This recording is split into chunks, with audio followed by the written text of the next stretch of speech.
đòn hông đòn hông cũng phay không nô đâu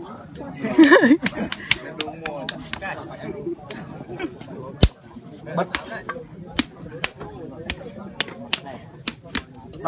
đòn hông Trong hai mà prang tu và chọc à. cũng bật play ở đây bật play gì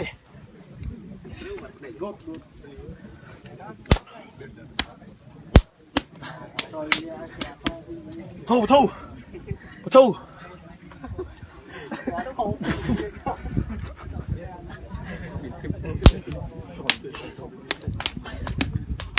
cũng bật play thu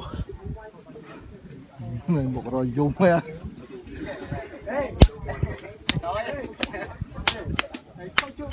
cũng bật play ba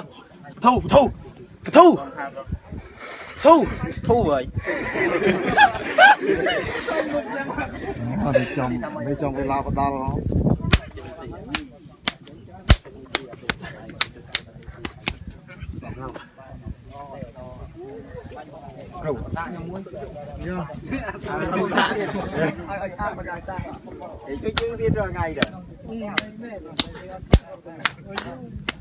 đòn hông